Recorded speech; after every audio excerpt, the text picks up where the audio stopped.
Please welcome the President and CEO for Destination DC, Elliot Ferguson, the President and CEO for Visit California, Carolyn Batetta, and the President and CEO for Visit Florida, Dana Young, in discussion with Skift Global Tourism reporter, Lebawit Lily Gurma. Good morning, everybody. Thank you so much for being here. Elliot, we're thrilled to have you here in person today, and so nice to have you, Dana and Caroline, joining us. Thank you. Hi there. So it's been an incredible year of backyard tourism for U.S. destinations and certainly for yours. And now, again, international is back, so we'll talk about that in a little bit. But let's just start with you giving us an overview of how your destination is doing coming out of the summer and looking into the fall and 2022. Elliot, do you want to kick us off? Yeah, absolutely. Good morning. Happy to be here. As you can imagine, like everyone else, we're excited about the future.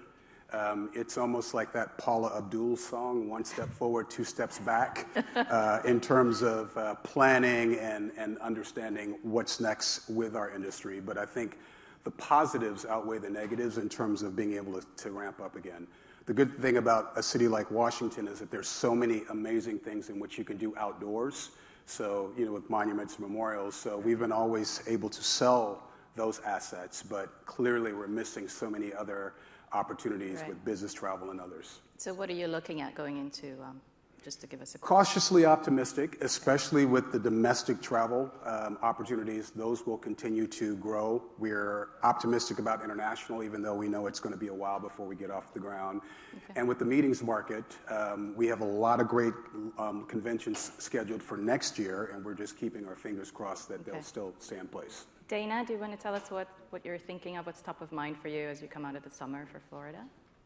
Sure, and good morning, everyone. Things are bright in Florida. So we launched our Rebound plan last summer, and since then we have seen our visitation shares increase every quarter. We're seeing that being in market early when no one else was for many months, 7 months, something like that, has really allowed us to cultivate a strategic advantage that we are looking now to capitalize on. So our visitation is up 6% over 2019 in the first 6 months of this year. We're really excited about that.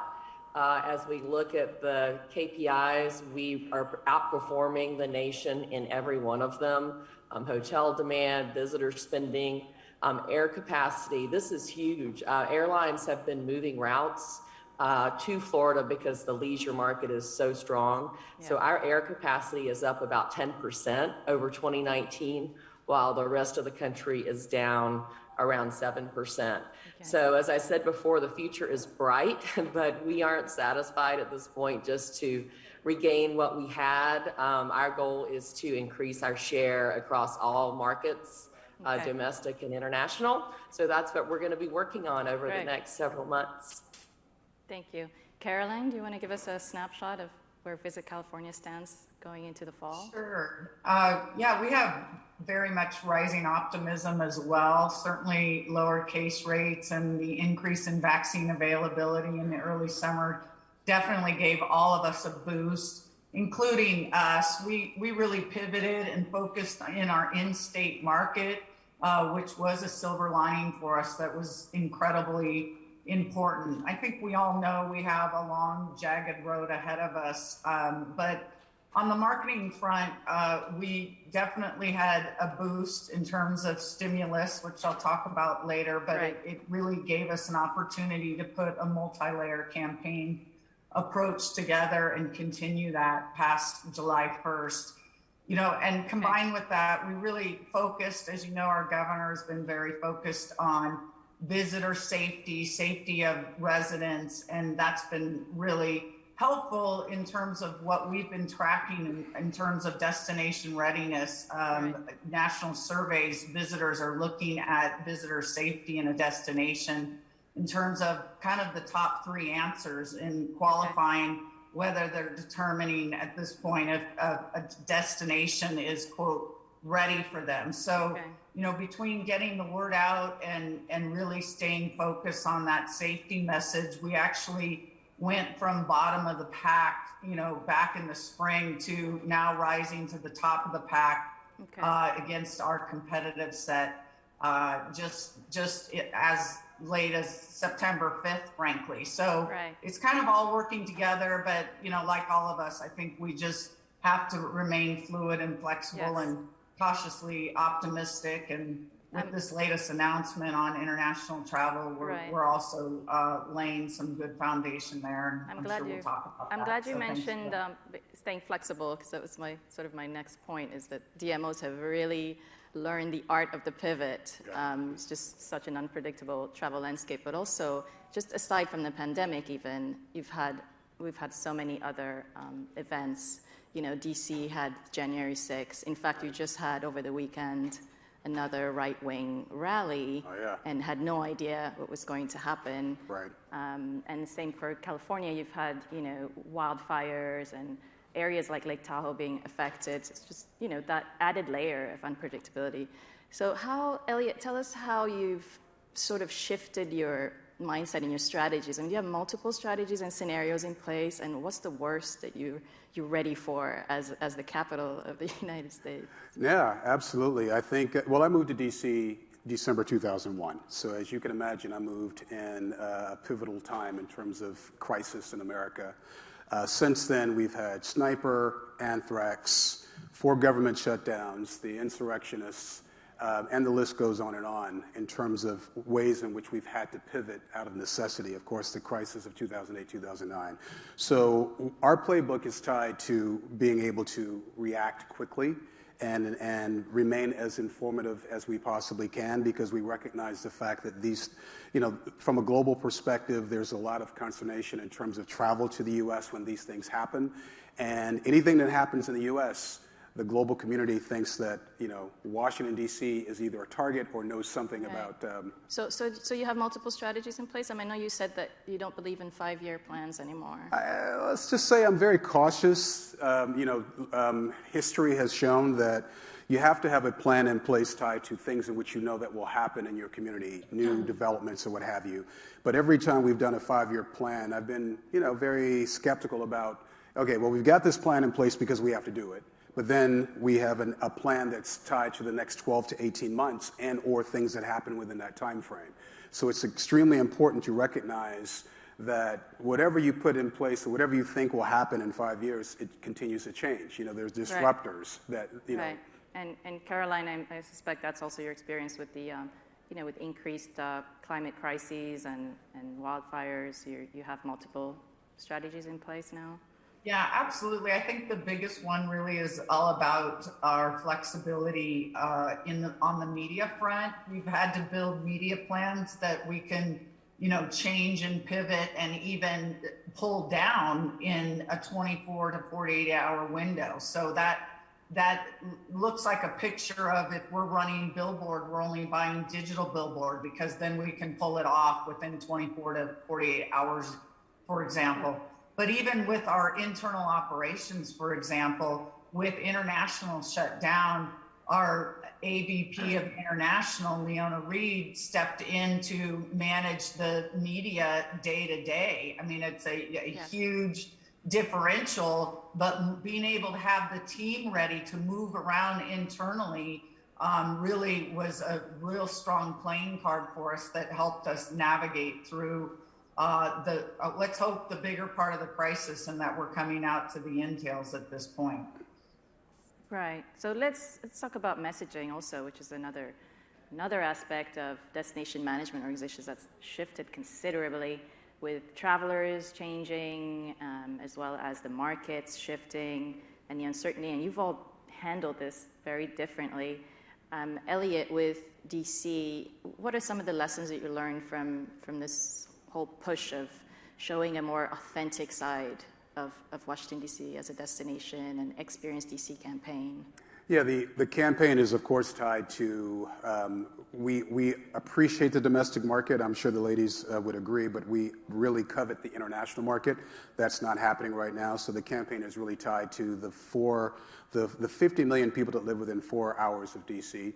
But it's also tied to things like safety and security. You know, we're looking at making sure that as important as it is that TWA Hotel shares that they've got great suites, it's important that they also share what their plan is for safety and security, because that's extremely important to visitors as we look at visitor confidence continuing to pivot. Right, and you also have a new DEI district. We do. We've looked at diversity, equity, and inclusion through a different lens. I feel as if it was a part of what we've been doing for years, but now we've taken it to a new level. And now we actually have something called protest tourism, whereas we're looking at the dynamics of what happened over the last 18 months and putting together a plan of action whereas people can physically come to Washington and experience some of the things that happened in the city. These are poll results I just want to mention quickly. What's the biggest challenge facing U.S. destinations right now? And 42% are saying it's the entry ban on EU, UK travelers. Mm-hmm. Does that sound right? Right. So let's, Caroline, I know that California, in terms of marketing, just been allocated $95 million in stimulus, which is, I think, the largest amount that's ever been allocated, right, for US DMO. Tell us what I believe so.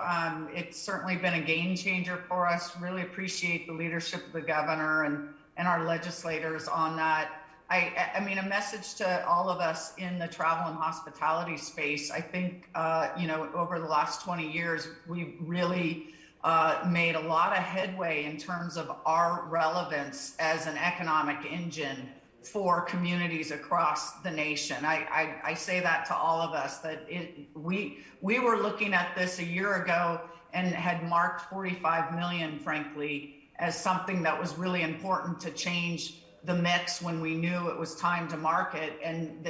But we knew that wouldn't get us to full penetration. And they said, really, what do you really need? And we said 95 million, and they said, here it is. So all that is going into a national buy, 8 layers of media.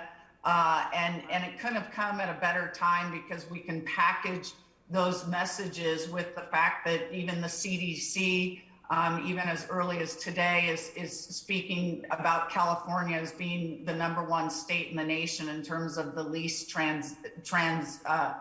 the least COVID infection rate, or tracking the best in the nation. So that safety message and getting that message out there that we're open for business, as well as spending about $5 million on the meetings market to let our meeting planner friends know that we're open for business for professional meetings and event, is really a game changer. It gives us an opportunity for the first time ever to be in a 52-week buy sequence and be partnering with our local DMOs. Right, that's great. And I mean, I know that when I spoke to your team before the news broke, some of that marketing funding was going towards the other local DMOs that are part of the destination. But now that international has reopened, do you think that's changed now in terms of your thoughts on allocating those funds? Well, what it does for us is not only do we have the 95 million, we have about $165 million budget this year, because we also do have some industry money coming in.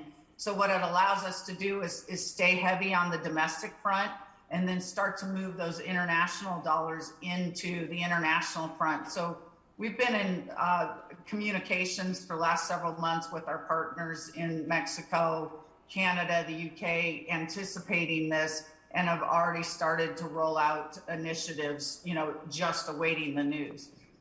Okay, great. Speaking of, marketing, direct marketing is one side of this, but then there's, managing a destination's social reputation, which is one of the things that we're really noticing at Skift. Travelers now are very much into researching the places that they go to, and they listen to what's being said. How is your DMO, Elliot, handling social reputation monitoring and consumer perception online. Is that become like a must, or is it still a sort of a nice to have?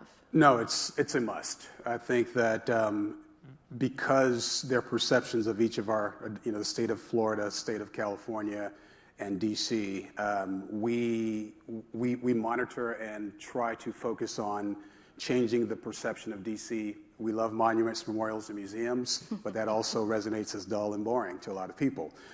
Can't say that to the local folks because they're very upset, but I mean, that's the reality. The reality of being the nation's capital, there's always a concern about security. If something happens in Paris, we see cancellations in Washington, D.C. So we do monitor. We play a huge role in how we position ourselves, and equally as much, we allow others, especially those that visit, to also tell the story. People listen a lot more to them, listen to them through a different lens than to the guy that's out there saying, come to DC, we're a great destination. Right. So you have a team dedicated to this? We do. We have a team that focuses solely on our social media, and we monitor it, and we play an active role with what others are saying. Okay. Dana, do you worry about Florida's social reputation? Is that something that you also manage closely so that there's no misconception about, safety, given the state's, the state's not requiring vaccine mandates from businesses and so on? Are you worried about that in terms of your long-term competitiveness once international returns and the pool of destinations is much wider? Florida's a wonderful state. Clearly, many people believe that, given that our numbers are already up 6% over 2019. We've really enjoyed the opportunity to share sort of the off the beaten path experiences in Florida with the many people that have enjoyed coming here, because we do have experiences that fit everyone's comfort level. So if people are more conservative and careful, we have wide open beaches, we have natural, beautiful springs, we have the Everglades, we have so much that is truly unique to Florida. If people are ready to get out and be with their friends and family in a more festive environment, we can offer that. So really, Florida has something to offer for everyone. And the traveler's comfort level is something that they have to determine. And so far, it's working out well for us. And do you also, like Elliot, have a team that monitors these things in terms of managing social reputation and countering? Oh, of course. Yes. I mean, I don't think we would be an effective DMO if we were not constantly monitoring our social media presence.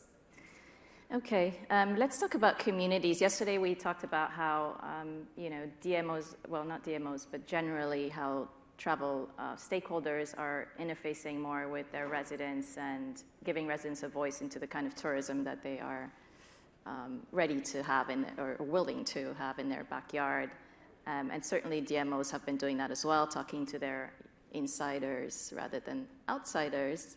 How's that experience been for you, Elliot? And have you come to really know your community better or your city better as a result? Yeah, I live in a city where no one has an opinion at all, so absolutely. I mean, the reality is that as a DMO, we've always looked at our audience being those in which we're attracting to our city, people that are, the infamous heads and beds, butts and seats. One offers a larger opportunity for the other.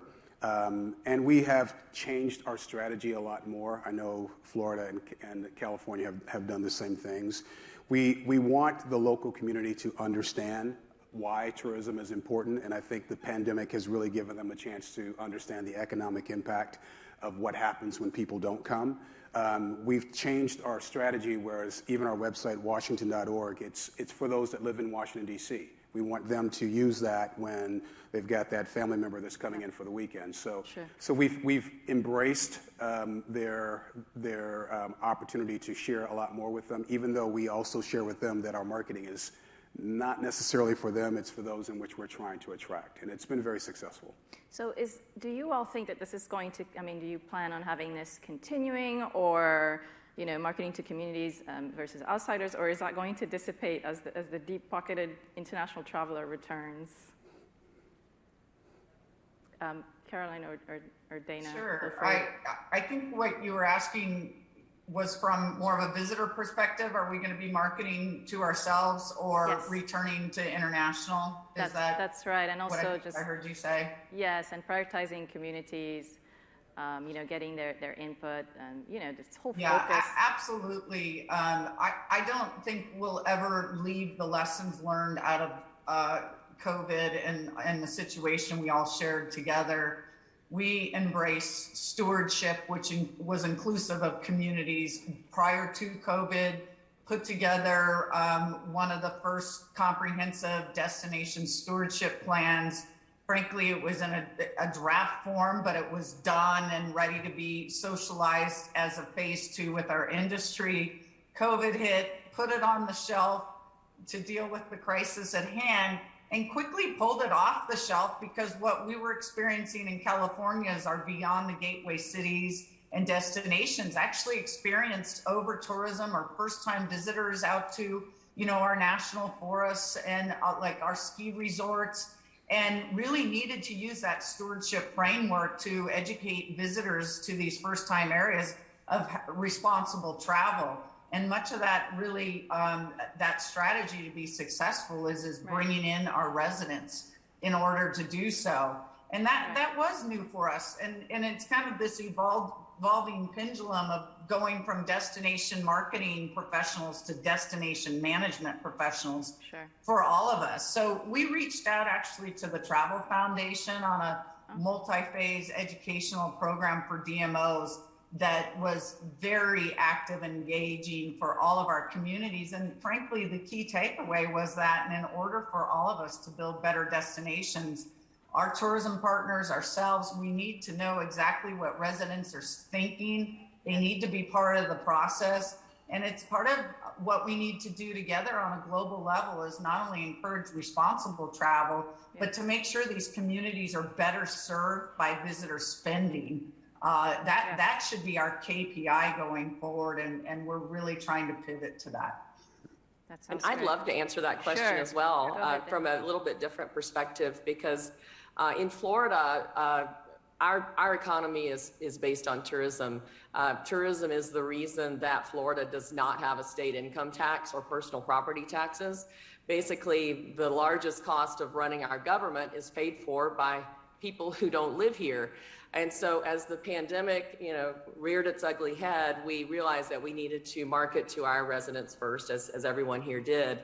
But our people stepped up to the plate, and it was really remarkable. We did a survey recently and asked people, kind of how they felt about the recovery, and 63% felt that they had a personal role in supporting Florida businesses and helping rebuild Florida's economy, which I thought was really interesting and wonderful.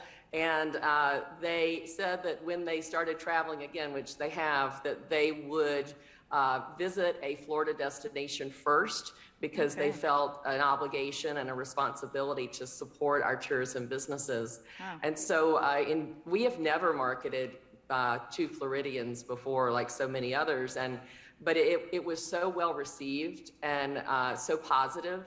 And we are a large state like California, and I think many of our residents don't understand how much diversity we have to offer. But through our marketing, people were able to explore new areas of their state that they never knew were there. And again, it was so positive that I think as we move, in fact, I know as we move forward, that's going to be a continuing part of our marketing strategy. Wow, Thanks, Dana, for sharing that. We had this exact same experience in California, and I think it was just a real boost for all of us and our destination partners to have that engagement. Yeah, that's great to hear. Let's turn to international travel, which is our last few minutes here. Obviously, excellent news for all of you that the international travel is coming back, especially the Europe and the UK.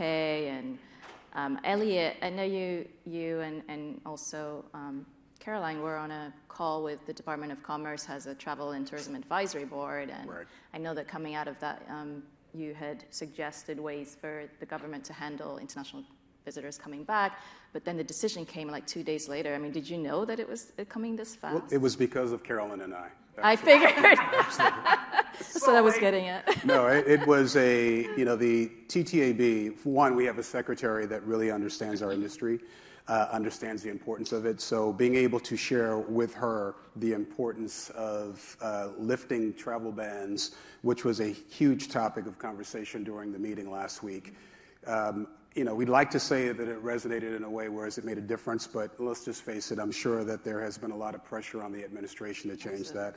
I was listening to one of the CEOs earlier that said, basically, why were we limiting international travelers when the rate of infection in other countries was much lower? And I totally agree with that. Mm-hmm. And I think it's a move in the right direction. I want to add that, after 9/11, it took us 10 years in DC to recover in terms of the leisure market. Leisure market is a lot more fragile than the meetings market.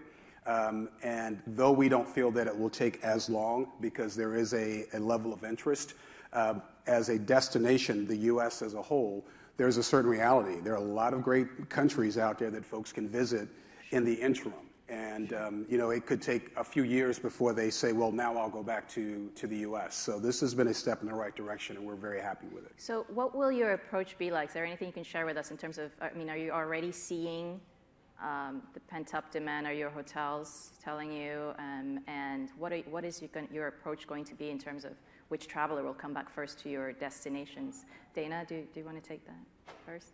Sure. Well, I'm actually speaking to you from IPW, where we've just had the first international travel conference since the beginning of the pandemic. And I can tell you that when the announcement was made about the borders reopening, there was complete just jubilance with the people attending. And particularly in our Latin American and UK and Canadian markets, just huge excitement. Our buyers were telling us that their phones were ringing off the hook, and text messages everywhere. People are ready to travel, and this is where we looking back, we're really happy that in Florida we didn't back off at all on our international representation.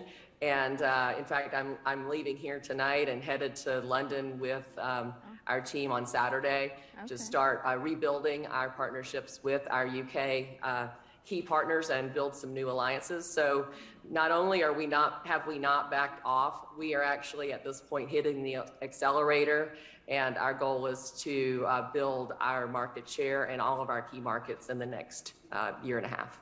Excellent. Caroline, do you want to let us know what your strategy is going to be now that international's coming back? Absolutely. And like Dana, we're running fast already. I think good news for all of us in the audience is that the day that announcement was made, actually search for U.S. travel holidays out of the UK, that traffic was up 700% in just 24 hours for all of us in the U.S. So I think that's great news. Like Dana, we had a presence in 14 international markets, and we did not cut the cord completely. In the UK, for example, we were able to retain 70% of the overall bookings to California in the form of credits. And these now are ready to be deployed with this latest announcement for winter and spring. We're also planning and executing partnerships with British Airways, Virgin Holidays, and Trailfinders. Mm-hmm. Our other two key source markets that are a priority are Canada and Mexico, and we've got partnerships planned with them. In the next 30 to 60 days, our priority is to bring in key influencers from those three markets just to reintroduce the product and really get people excited in those respective countries about reimagining travel in California. Yeah. I might add too that the three of us were at U.S. Travel Association's IPW, and as much as the Travel Tourism Advisory Board played an active role, it's Roger Dow, Tori Barnes, and that team that was really pushing the buttons and talking to our elected officials about the importance of these borders reopening. So we were excited to be, I flew in here yesterday from Vegas, from IPW, to see that synergy and to have those international folks that were there that play a huge role in international visitation. The jubilance that they had in terms of the borders reopening it really resonated with all of us, and there's a lot of opportunity there for us. That's really great, and a great place to end as well. I'm so excited that you could read the tea leaves and tell us a little bit about what's ahead for U.S. destinations. So thank you for joining us, Dana, Caroline, and Elliot. Great to see you live after so many Zoom calls. I know, right? And I look forward to following your progress and recovery. Thank you. Thank you. Thank you. Thank you, everybody.